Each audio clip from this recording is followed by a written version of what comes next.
Let's get Rich Cimini on from ESPNNewYork.com. Just another wacky story involving the Jets. It just never ends. But, what can you tell us from what we know on how this started, or all we know is what Todd Bowles told us, that their quarterback was sucker punched by a backup linebacker that is now no longer on the team? Yeah, right. That's pretty much what we know right now, guys.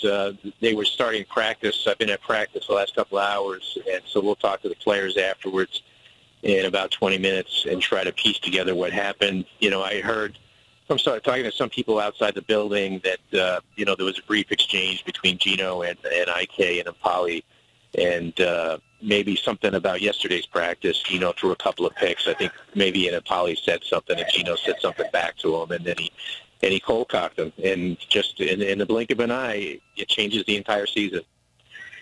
Now, Rich, with Geno now missing possibly the first 4 weeks of the season, his long-term future with the Jets, Ryan Fitzpatrick steps in there and plays well. You see Geno Smith, when he returns, being the starting quarterback for this team. Yeah, he really wasn't officially named the starter at all this year, so who knows what's going to happen. Obviously he was heading on that track. We all know that this team was counting on him to be their starter. He was taking every first-team rep in practice the last couple of weeks, and he was going to start Thursday night against Detroit. But if for some reason Fitzpatrick is playing well and the team is doing well with him at quarterback, I can't see them going back to Geno. They're going to ride out the hot quarterback as long as they can. Rich, I read a tweet from Damien Woody. Chris Carter was on SportsCenter questioning Geno's leadership in this incident, which I think is so foolish because we don't have all the information. But from the people that you talk to, is there any indication that this could have been a lapse in judgment or some lack of leadership on Geno's part to put himself in the situation? Yeah, guys, I don't know the whole, I don't know what precipitated it. I don't know all the facts. For me to say that this was I don't want to impugn the guy's leadership ability without knowing, what precipitated this fight. It may have been something that's been festering for a while. I don't know. I don't really know IK that well. I spoke to him a couple of times. I remember doing a story on him last year. He did have an incident in college at Louisiana Tech where he attacked a off-duty police officer in a bar and was arrested and charged, and eventually pleaded down to a simple battery. And the Jets knew that when they drafted him. Every team knew that. I have the court records myself. And so here's a guy with a history of a temper, but I don't know in this case what may have precipitated it.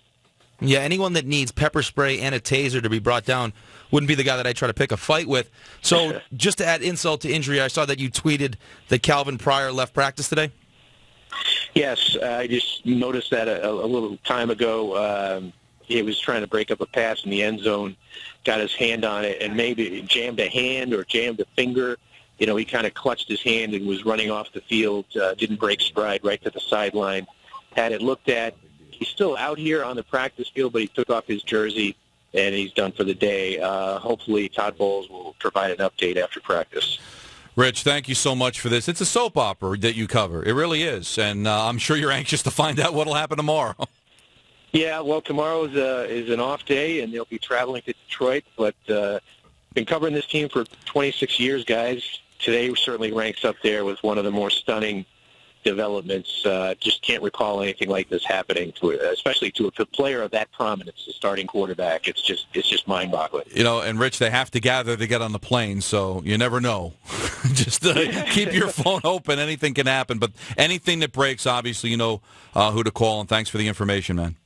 You're welcome. Take care.